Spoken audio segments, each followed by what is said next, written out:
নীলফামারীর কিশোরগঞ্জে বিধবা মঞ্জিলার জীবন যেন এক দুঃখগাথা কাহিনী। স্বামী হারানোর পর ৩ সন্তানকে নিয়ে তিনি বাস করছেন ভাঙাচোরা এক টিনের ছাপড়া ঘরে, যেখানে ঝরে পড়ে আকাশের বৃষ্টি আর ফুঁড়ে আসে শীতের হিম হাওয়া। খোঁজনা ভাত, ভিক্ষা আর ঝিয়ের কাজের সামান্য আয় দিয়েই চলে তাদের সংসার। ছেলে মেয়ে ছোট থেকে মারা গেছে, আমি কিভাবে সংসার করব? আমি কিভাবে চলাফেরা করব? আমি মানুষের বাড়িতে থাল বাসন মাজিয়ে ঝাড়ু দিয়ে ছড়া পাক আমি খেলে একবেলা খাইতে একবেলা নাই, অত থাকি। আমি কি দিয়ে বাড়িঘর ঠিক করব? বাড়িঘর তো খুশি পড়ে যাচ্ছে, আমি ঠিক করার কোনো আমার স্কোপ নাই। আমি মানুষের টিন পেপার আনিয়ে আমি ঢাকলা দিয়ে থাকি। বৃষ্টি আসার পর মানুষের দরজাতে দেওয়া হয়, বারান্দা বিন্দে যায় ছড়া পাক। আমার কিছু নাই, আমি কোনো যে আমি করবে কোনো চেষ্টা পাইছি নেই। যাই আমার দুঃখেতে যেদিকে আমার কোনো স্ত্রীকে আমার তৈরিকে দিল হয়, আল্লাহ তারও ভালো করিল হয়, আমারও ভালো করিল হয়। আমার মতন দুঃখেতে কেউ নাই।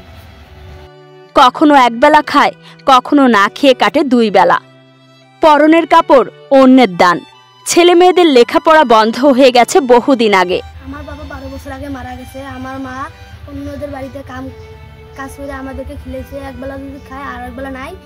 আর আমাদের ঘর মানে খুব ফুটে পানি পড়ে খুব, আর যদি পানি এসে বাতাস হয় তাহলে তালা উড়ে যায়, টিন উড়ে যায়। আমার দুঃখ, আমার মা খুব অসহায়। মঞ্জিলা বলেন, একটা টিনের ঘর যদি পেতাম তাহলে সন্তানদের নিয়ে রাতে অন্তত শান্তিতে ঘুমাতে পারতাম। মাগুরা ইউনিয়নের চেয়ারম্যান জানিয়েছেন, তারা ইতোমধ্যে উপজেলা প্রশাসনকে জানিয়েছেন।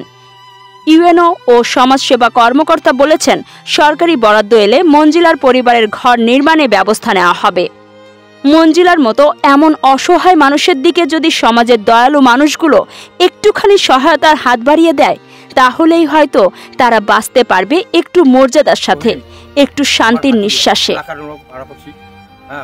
তার 3-4 ছেলে থাকাতে সে মারা গেছে, 12 বছর আগে মারা গেছে। তার স্ত্রী খুব কষ্টের দিন যাপন করতেছে, মানুষের বাদ কর্ম করিয়া সে দিন যাপন করতেছে। খাওয়া পাওয়ার মতো খুব কষ্ট, থাকার মতো খুব কষ্ট।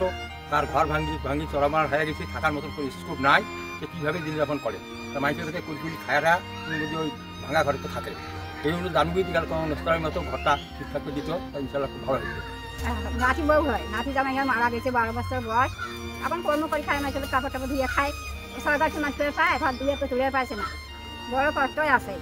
সবাই যদি তোমাদের সহযোগী করি না, রাস্তাতে যদি থাকি যায়, তুই মাছের ভাত কর্ম করে খায়, সরকার ধুয়ে দেবে মানুষ করছে। এই বাড়ির মালিক যিনি ছিল রহিম খান, আমার চাচা সম্পর্কে, উনি আজকে বিগত 12 বছর আগে মারা গেছে। তো ওনার 4 সন্তান, 4 সন্তানের মধ্যে মানে সন্তানগুলো ছোট ছোট। আর উনি যে এই বাসাটায় থাকবে, থাকার মতো কোনো এবিলিটি ওনার নাই।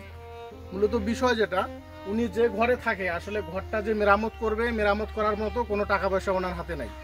তো এখন আমি যেটা মানে বলি আপনাদের সবার কাছে আমার দৃষ্টি, কারণ এই যুগে এরকম মানুষ পাওয়া কিন্তু খুব ভাগ্যের বিষয়, মানে খুব টাফ।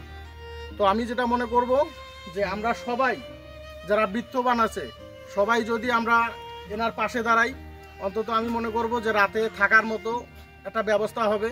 কিন্তু এনারা খাওয়ারও কোনো নাই, এবিলিটি নাই। এরা কি করে, আমার যে চাচিটা হয় মানে মঞ্জিলা ওনার নাম, উনি মানুষের বাসায় কামলা দেয় এবং মানুষের বাসায় ঝির কাজ করে, কাজ করার পর ছোট ছোট 4টা বাচ্চাকে মানুষ করতেছে। তো আমি আপনাদের সকলের দৃষ্টি আকর্ষণ করতেছি, আপনারা সবাই এই বিষয়টা দেখবেন, যাতে সবার চেষ্টায় ওনার একটা ঘরের ব্যবস্থা করে দিতে পারি আমরা। আর আমি উপজেলা ইউনো মহোদয়ের দৃষ্টি আকর্ষণ করতেছি, আপনারা ওই বিষয়টা একটু দেখবেন। আর মূলত বিষয় যেটা, আপনারা সবাই এগিয়ে আসবেন, যার যতটুকু সাধ্য আপনারা এগিয়ে আসবেন, যাতে এই পরিবারটা একটু রাতে ঘুমানোর মতো বা মাথা গোজানোর একটু ঠাঁই পায়।